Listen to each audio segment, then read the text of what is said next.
Power 105.3, Atlanta's #1 hit music station. I am Toni, if you know me, and I'm sitting here with a boss, a certified boss, a boss babe, a baddie, the Tricia Lee. How are you? I am great and happy to be here. Happy to have you here. You look amazing. The red is doing it for me. Thank you. I'm an AKA, but today I'm kind of okay. So you're playing for the other being team a rebel. today. Okay. We're not gonna get you in trouble. I never or wear anything. red, but Atlanta brings it, so I had to bring it. It looks good on you. It looks good on you. I Thank know you. that you're kind of stuck here for a little bit because of this weather in New York. Yeah, you see the smile on my face? Mhm. I'm stuck. Poor me. I could tell. Atlanta. It's not any better, the weather. It's cold. At least there's no snow, but you know. Yeah, everyone's texting me like you're stuck, and I keep sending them that meme where the guy flips over backwards and lands in the bed. Yeah. I'm like, I'm so stuck. I'm so stuck. So sorry to be here.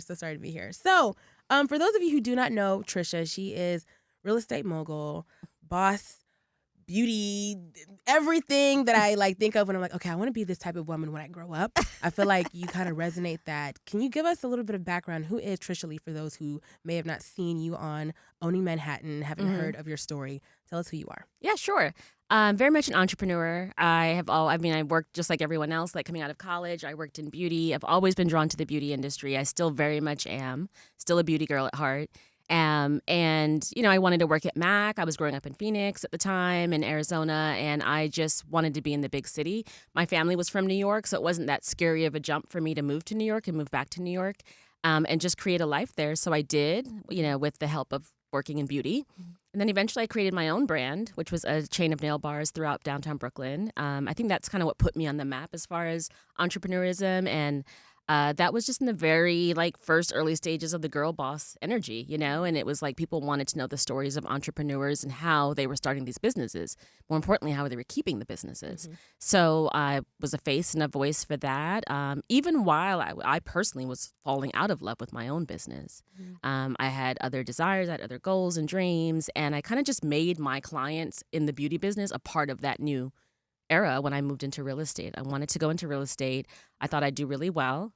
And a lot of people in my life kept recommending it. They thought it was they're like, girl, this is like a no-brainer. This is what you should be doing. Mm-hmm. So I brought my clients with me and I was like, listen, I'm going to try something new. Y'all want to come? Y'all want to see how this works and if it works? On this side. Yeah. And I started really just sharing openly about that journey with that business, real estate. I had never really done that when I had my beauty business. We had such a big brand and big reach, but it was, we had the it girls. We had, the girls that were the girls were in my business throughout the day, every day. And that really helped give us a lot of exposure nationally. Mm-hmm. And going into real estate was very personal. It's like putting myself out there.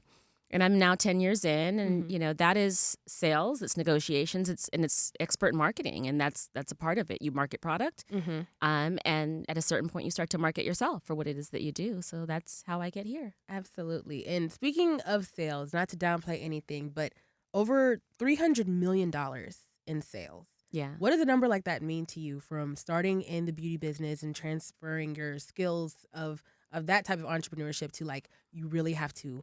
You're selling a property to someone, not just selling a service, but you're selling, you need to be here. What does it make you feel when you hear that number?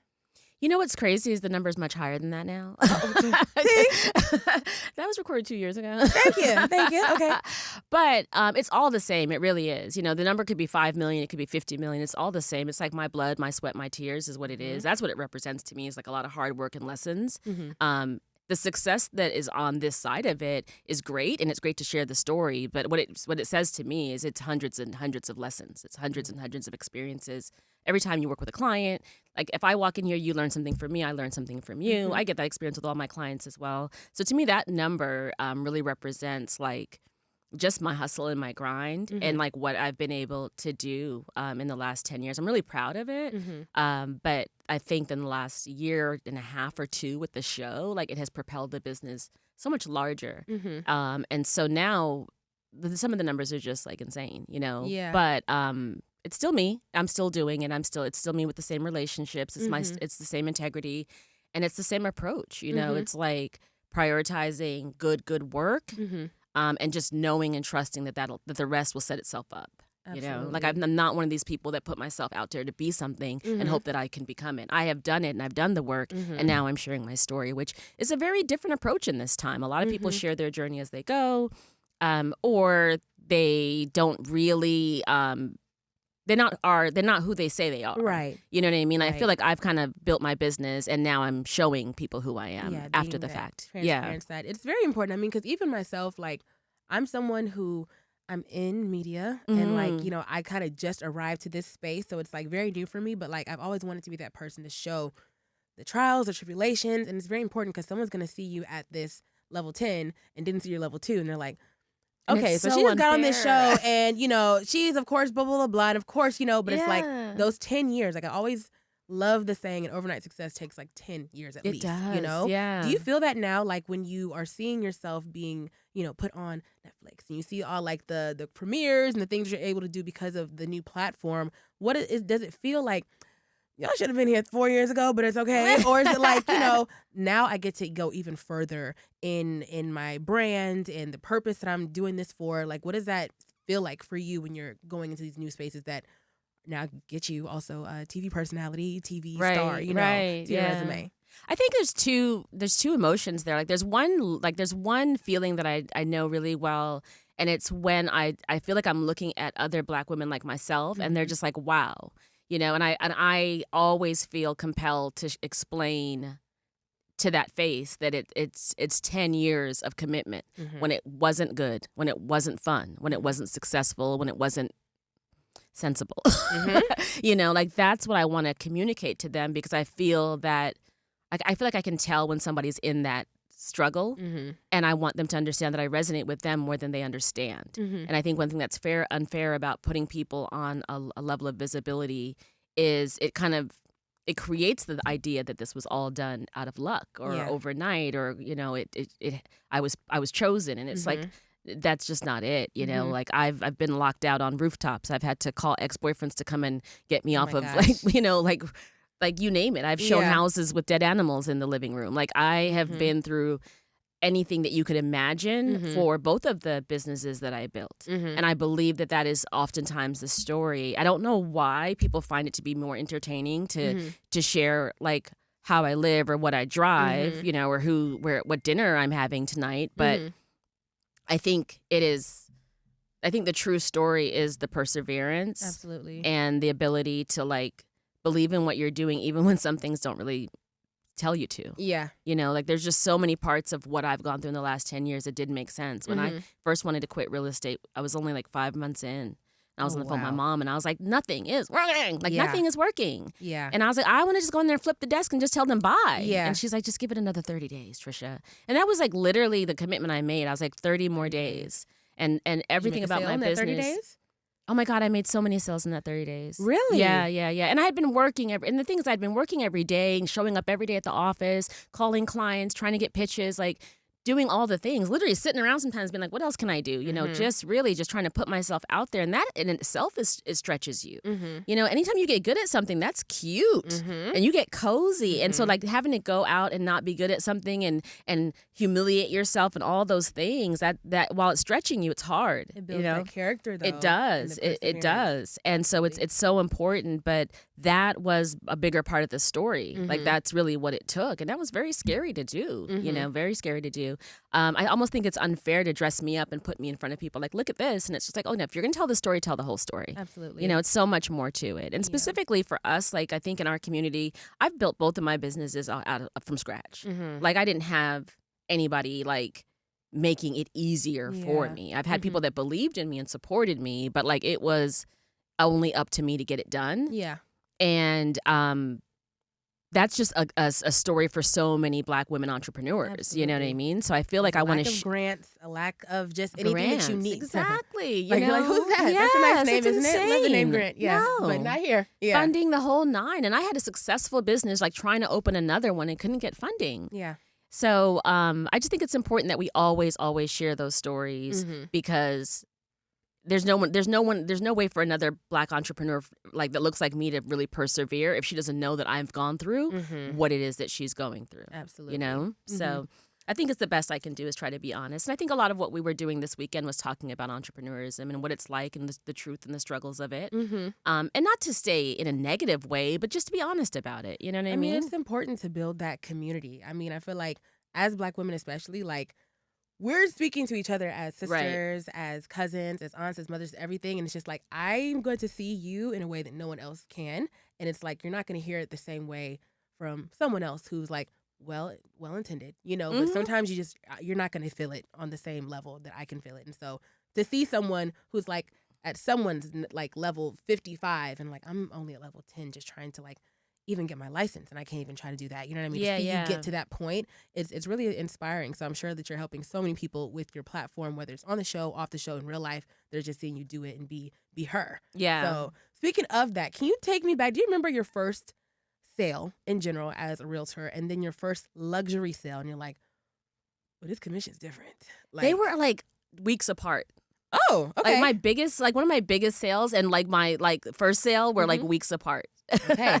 Yeah. My What was that like? first sale was the hardest sale I've ever worked on till this day. Uh-huh. It was also the smallest sale I've ever worked on till this day. It might as well have been a rental. Oh, wow. And it took 6 months for it to close, and it was atrocious. It was my first closing. The seller's attorney cursed me out at the closing.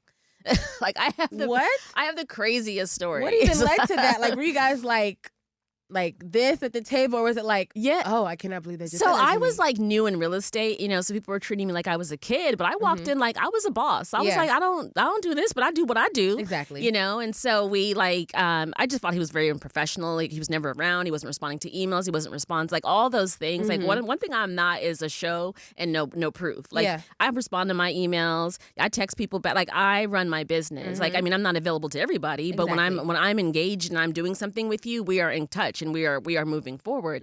And he just was never ever available. So obviously it took 6 months because he couldn't get his act together. And so we're at the closing, and I was just like, this is just so unprofessional. And mind you, I'm brand new. Yeah. Like the ink isn't dry. You're like, how am I telling you how to do your job? There you go. Got here. So he asked a question, and I was like, that doesn't apply to this because blah blah blah. You know, and I'm really proud because I just learned that in school. And I want y'all to know. And so, he's just like, did I even ask you? And I could just tell he was annoyed because I was Little Miss Know-It-All. Yeah. But I'm a Pisces. When I know something, I know it. I know it. And it's your season right now, so you know that. I love that. So it was like, he was a little bit annoyed with me. And then, he said something and I said something. And he just started cussing and carried on. And he checked me and I checked him right back. And then our attorney was like, you're going to be just fine. Yeah. You're going to be just fine in this industry. You have exactly what you need to be successful. I was like, sir, I could be 12 and you could be 24. I'm going to still check you. Exactly. And that was a horrible deal. And then the next deal that I had was a luxury sale. It probably closed like 3 months later or 2 months later, maybe not even that long ago. And it was a client of mine that I used to do her eyebrows for years. Wow. And she was selling her very beautiful brownstone in Clinton Hill. And she had me pitch against a colleague, and that colleague was like 10 years in the game, and I was not even 10 weeks in the game. Wow.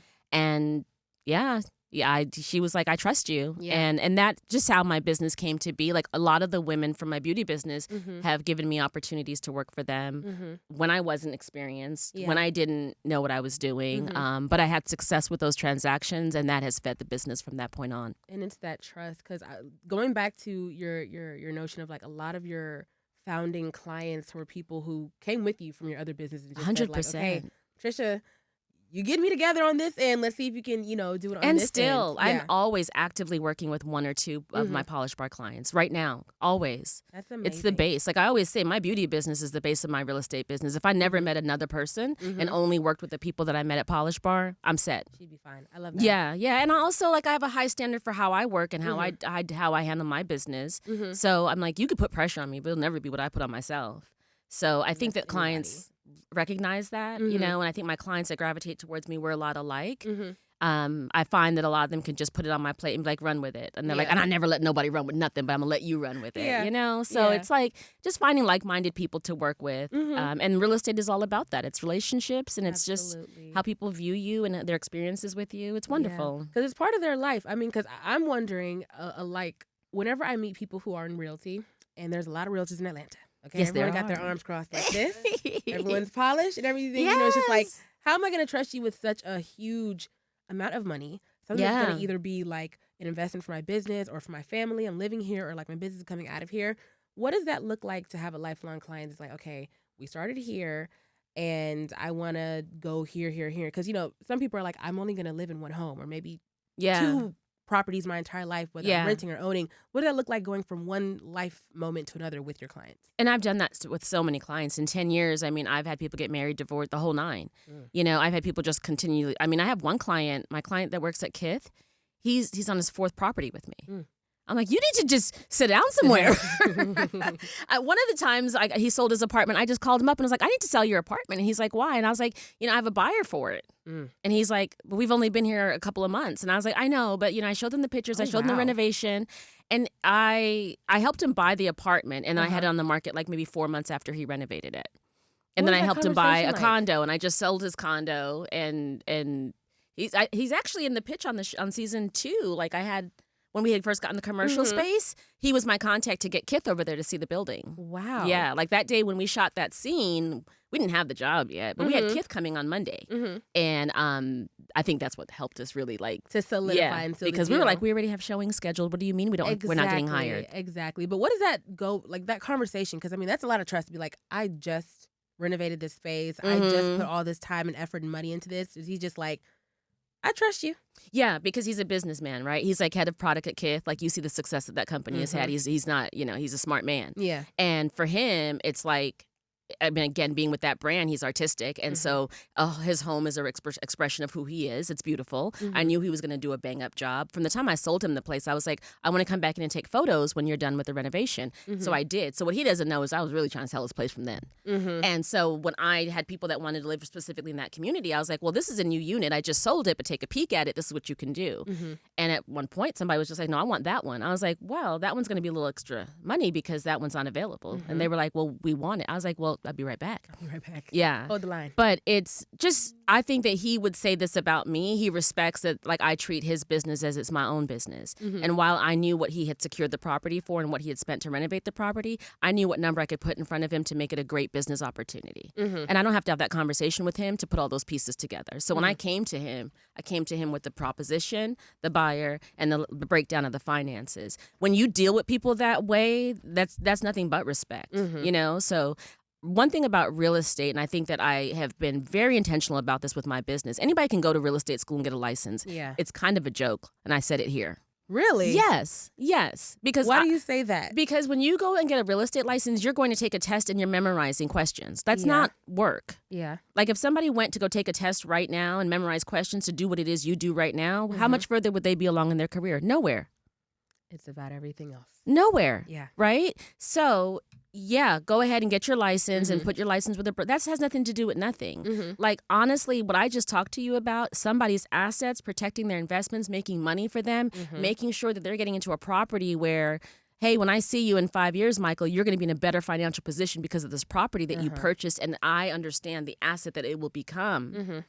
That's why he trusts me. That's why I can call this man and say, I need to sell your place. I know you don't have anywhere to go, but can we talk for a bit? On it. Yeah. And it's like, that's the relationship. Anybody can get a license. Anybody can put on a suit. Everybody in this building can do that.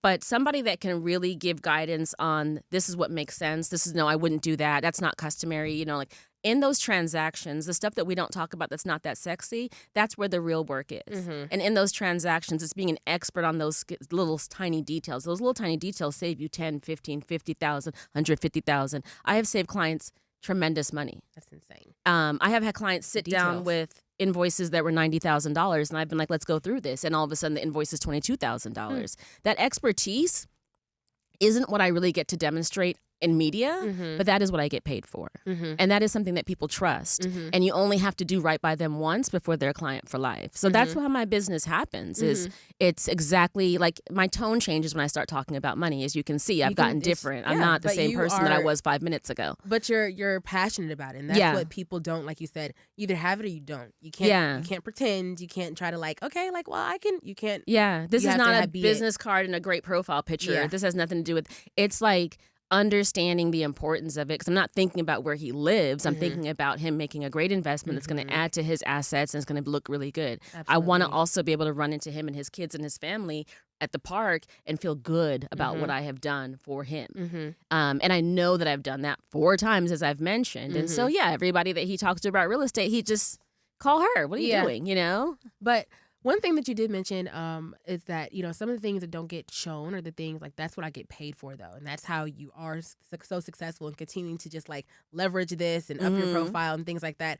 On the show, do we get to see as much of that, or is it just edited to make sure that, everything gets its own light? Or what does that look like when you are filming? Like, okay, I know this isn't what's going to make air, or how does I mean, I think it's different for everybody, but the Mhm. only piece I've ever made with it is I'm going to do what I do, and you guys can keep whatever you keep. Mhm. So I don't really take into account that they're there, Mhm. and that's not even a good thing because there are times where I'm like, oh, I forgot y'all was here. Yeah. But we've been around each other Mhm. consistently as a group like almost 3 years now. Mhm. So it is kind of.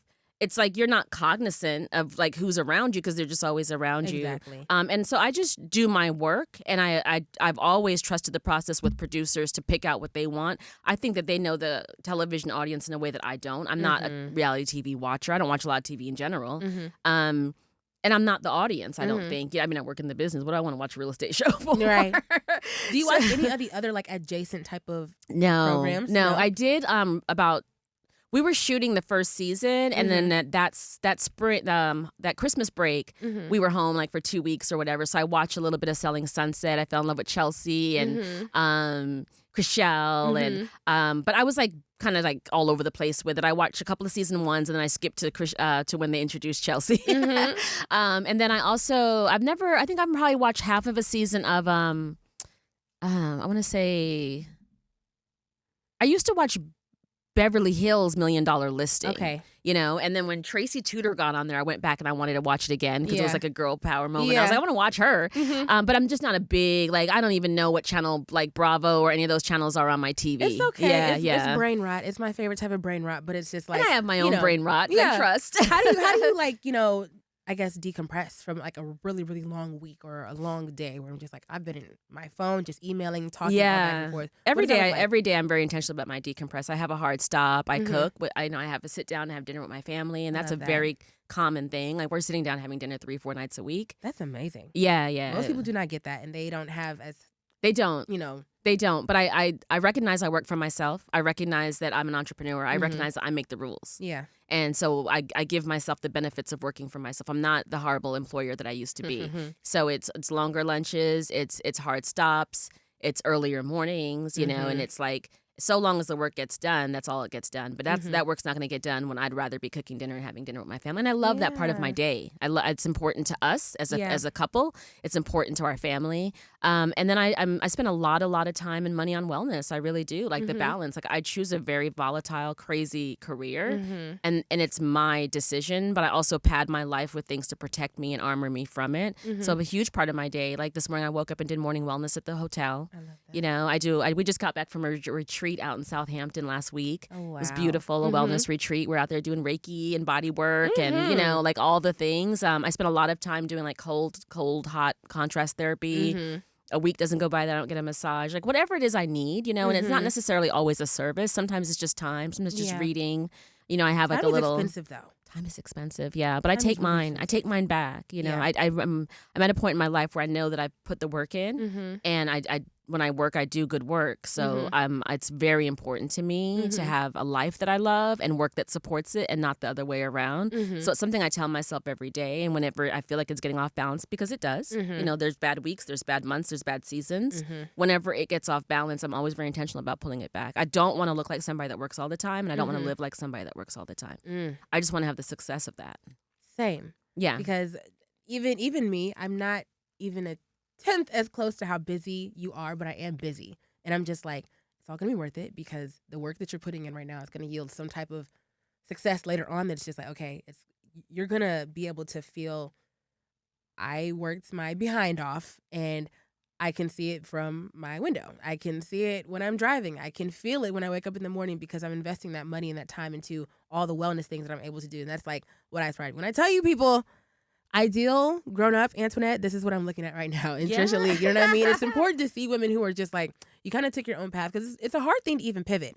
You going from the beauty industry to real estate is not something that's super easy. And a lot of people, and specifically women, I don't know, your timeline with your family building and stuff like that. I don't have children yet. And I know that I want to be married and have that type of life. But it's like, if this didn't work out, I'm just like, girl, what you gonna do? Are we gonna do this? Like, how do you pivot from this? What was that? Was it scary for you to even do it? Or like, is there still a party that's like, I could do something else right now too? Oh, I always feel that way. I feel that way as we're sitting here. I always feel like I can do anything else. And I also feel like I can do whatever I want. Like anything I want to do, I feel like I can do.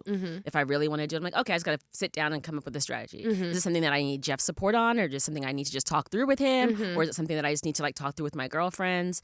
I mean, the very reason why I'm here is like, I was like, I want to do a podcast. And in Atlanta. Yeah. And live. Like, Absolutely. And they're like, what? And what? And just taking notes. Sure, let's go. Yeah. So I still feel that way. And I definitely am open and receptive to growth and new developmental challenges, not chaotic challenges, just challenges that are going to grow me and that make me better, or just things that I'm interested in that I want to get good at. Absolutely. I don't think that ever goes away, but I was a workaholic in my 30s. I missed most of my 30s. I'm very open about that. I regret that I did that. And so in my 40s, it was about becoming a better boss to myself. Okay. And so when I sat down and I said to you, I'm not the boss I used to be, it's because I'm actually really proud of that. Like I really try to manage my own schedule and be kind to myself and be gentle with myself. Because when you are like overexhausted and running on fumes, you're not producing great work anyways. So it's like you're not even getting the benefit of the rest, and then you're also not really putting yourself out there in the best light. So I really do take a lot of pride in not just how I present myself, but in how I feel and how I move through my days. And a big part of my business is me and me feeling good and me being good. So I don't treat my requirements any different than I do my clients. I'm in an appointment. It's not your business if that's my brow appointment. Yeah. Because all of it is a part of my brand. That's a very interesting way to look at it too, because sometimes you feel guilty for taking some, at least me. Yeah. I'm learning how to be like, no, I'm unavailable from 2 to 3 because that's my business. You don't have to know. It doesn't have to be important to you. It's important to me, and it's going to pour back into me and make me the better version to meet you tomorrow. It's a part of my operational plan, like all of it. And whether I'm sitting down with my therapist, whether I'm at a yoga class, whether I am, I don't know, sitting in front of the fireplace and just reading a book just to decompress and detox my brain. Like that's also part of my business plan. It's no different than me walking rooftops or, in a hard hat walking a building and in an elevator, like whatever it is, it's all a part of what needs to happen. And I just don't put more weight and priority on the stuff that's for other people. Absolutely. It's all very, very important. And I also never walk into a situation with why I'm not available. I just let you know when I am. That's the conversation. Yeah. So I'm going to be like, 3 to 4 works. I would never talk to you about 2 to 3. That's not your business. Those are rules that women make up in their heads that men don't follow. So what are you doing? I need to know when you're available. Great. 3 to 4 works for me. Want to look at another day? Let's look at another day. Honestly, if you had an assistant, that's how they'd be managing your time. So you might as well start. Yeah, yeah. I love that. Yeah. Can you talk to me a little bit before we head out about your newest venture, Short and Sweet? Yes. Tricia Lee. Yes. The Petty Podcast. The Petty Podcast. Talk to me about Short and Sweet and what about this moment is like, you know what? I want to go into this. I want my voice to be heard in a different way on my terms, on my own platform. For you all to hear. That's exactly it. I mean, you literally said exactly what my intention was. When I started to look at the show, and I was like, oh, they're just giving like a sprinkling of me. Like the dust on top of the cake. Like I'm not even the frosting. That's not even it. No. And who knows why that is? First of all, we have a huge cast, and the show's not my show. People are like, I need to see more of you. I'm like, it's not my show. But the people are talking because everything I've been saying, they're like, Tricia should have her own show. And I'm like, no, they hear that. They hear that a lot. We've had those conversations. You can't really ignore it. But I'm aware that I'm a spoke in the wheel. I'm aware that I'm a part of the show and a part of the ensemble, and that's great. So the only thing that I didn't like was the fact that I didn't have a say. So I was like, okay, well then y'all do that, and I'm gonna be over here doing this. And they love it. Like, the Netflix loves it. My producers love that I did my own show. But I was just like, if you guys are gonna like shrink me down to this much of a person, then I need to give everybody the other 95%. Absolutely. And that's what Short and Sweet became. And I'm just lucky enough to be like, with Jeff, that he's like an extraordinary producer. He doesn't tell me no too often, and he has. I mean, I said I wanted a podcast on Tuesday, and Jeff had us like shooting a podcast the next Tuesday. I was in a $40 million apartment with a full professional setup. See, Yeah. See? Like, that's my partner. That's what he See? did. That's what a partner's supposed to do as well. I mean, it's so much his podcast as much as it is mine. He's Mhm. behind the camera. He's directing it.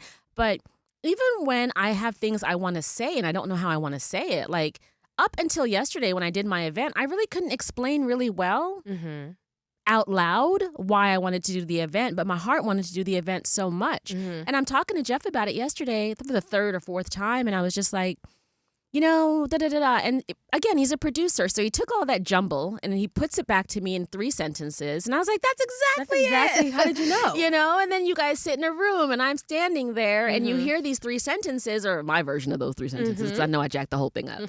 And it's like, wow. And it's like, well, it's like he's a part of the wow. Absolutely. You know what I mean? He really is. And not to say that I'm not like the girl that the first time I spoke publicly was to 5,000 people. I'm not afraid of talking. And I'll talk to anybody anywhere. That's my natural gift. 5,000 is crazy, though. Yeah, what event was that? Black Enterprise and Detroit, Wow. General Motors, something, like Small Business Expo, something.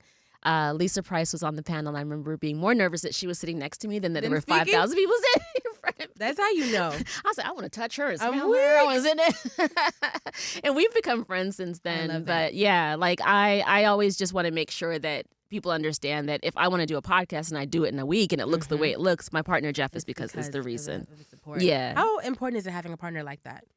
It's the so brand much. of Tricia Lee and just being you in general as a person. So it's so much, and I've had to learn how important it is because, like, he met the most independent, I don't need nobody, you better step aside before I step on you type of person.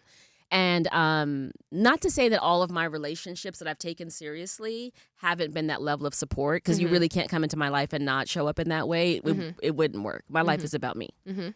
And you're going to have to be about me, too. Yeah. That's how it works. And I'm a Pisces. I'm a very loving, generous, giving person. So I'm going to shower you with all the things. It'll be reciprocal. 100%. Pouring it back into me. I'm going to pour it and back I need into to feel you. safe to do that, because Absolutely. I will spoil. My man is spoiled. Anybody will tell you that. How spoiled?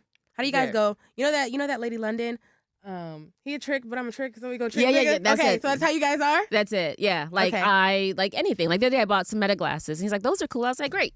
Oh, I love it. Like it's not just that. The things that he loves aren't monetary. So like he loves to download at the end of the day. He loves to sit and have dinner with his family.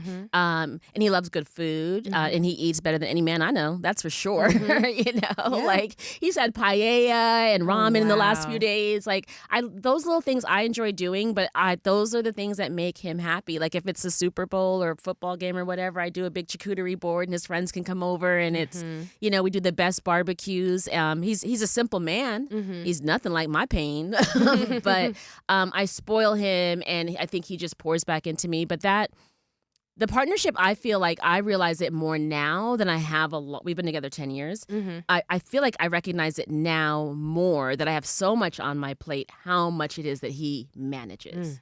Like the other day, Ryan was on a podcast, I remember, and I still got to find this guy and check him, but he was on a podcast, and he said, well, Tricia and Jeff, like, what does that guy do? Like, he doesn't like to do anything. And Ryan's like, well, that guy.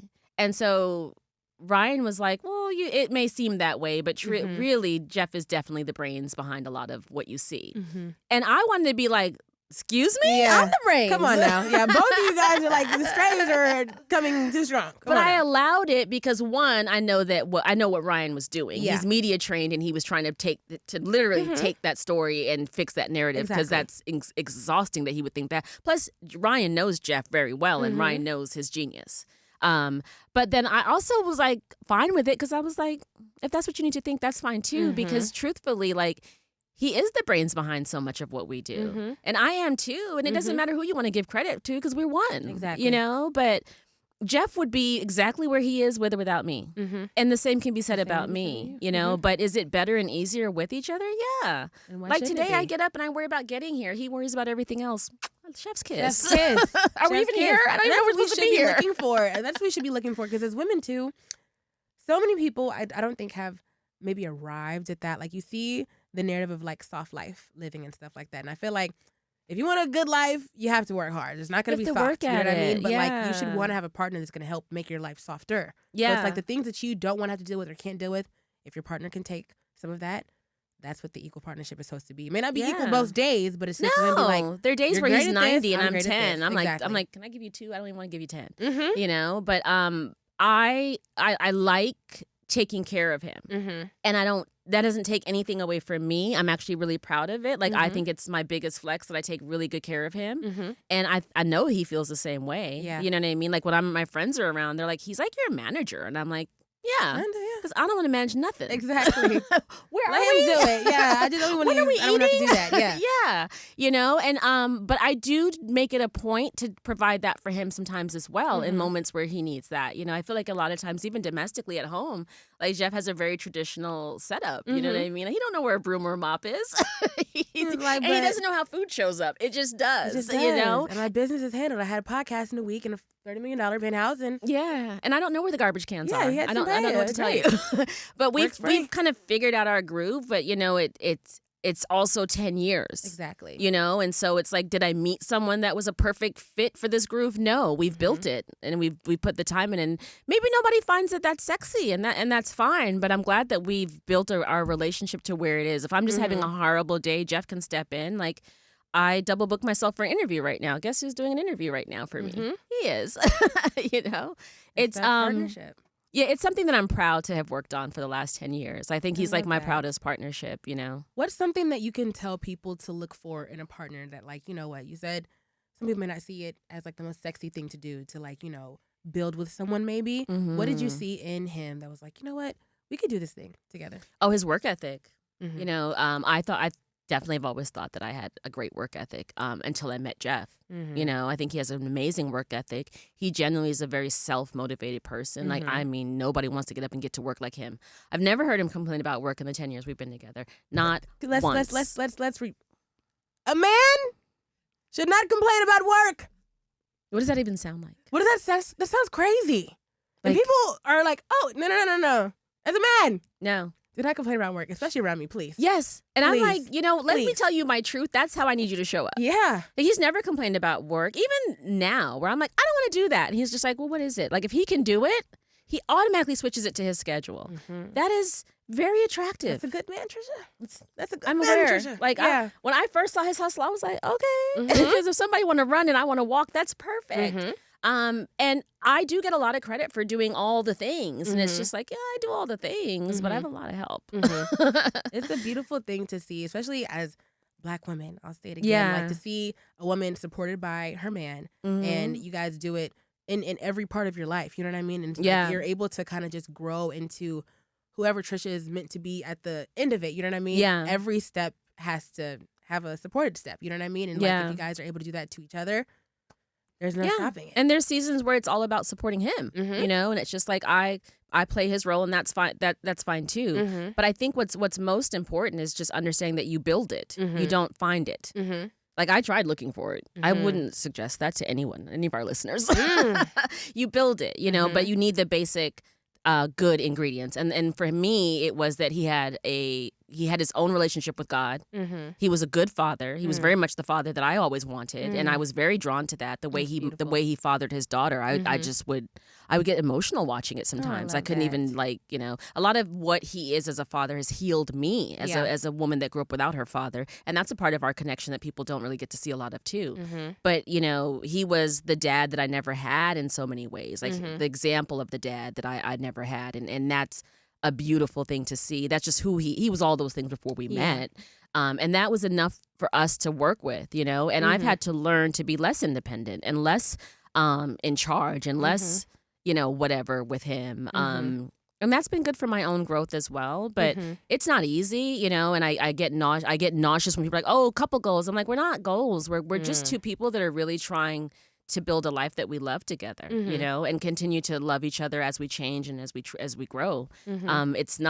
It's nothing that's easy. Mhm. It's just something that we choose to do, and I'd rather be working with him on it than not working Than with not him working on with it. him. You That's a know, beautiful thing. And I mean, I Yeah. will say it, even though, you know, it may not be what you want to hear, it is a goal.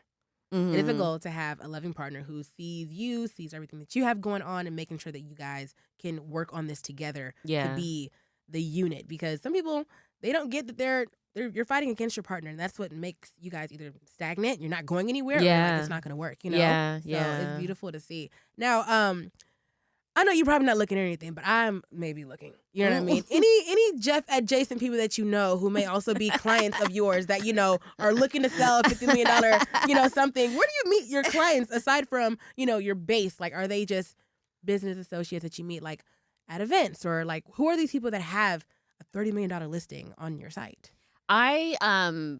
I mean, I've been a girl about town in New York for a long time. Mm-hmm. So I've met people and I've met people and I've met people and they've introduced me to people. So it took a long time. It's nothing that I got up one day and was like, I got to meet this person. No, it's like, it's through relationships. And I've built my brand. And a lot of times when you build your brand, you don't have to go looking for people. They come finding you. So a lot of the opportunities that come to me now come to me through the work I've done in expanding my brand. And even up and including being on a show is an example of my ability to market myself and market myself well. And so, you know, I think when you're doing a lot of that, you put yourself out there, you're easy to find. Absolutely. And the show just shows you my personality. So if you like my work, which you can see all the stats on my website, and you meet my personality and you like that, then we can work together. And that's how clients are finding me now. And it's made my work better. It's made my work easier because I have a 24-hour international business card running. You don't have to even step outside your house. No, just check my commercial out on Netflix. Yeah, that's a flex right there. All right, well, Miss Tricia, thank you so much for spending this time with us today. Yes. Can you let everyone know where to find you, what to look out for next, and other things like that? Absolutely. I am Love Tricia Lee everywhere. LOVETRICIALEE on every platform. Short and Sweet is on YouTube and anywhere you listen to your podcasts. And we should be hearing about our season 3 green light in the next maybe 35 days, I think. Yeah, so that's where we're at. I love to hear it. Well, everyone, Tricia Lee, thank you so much. It's Power 105.3.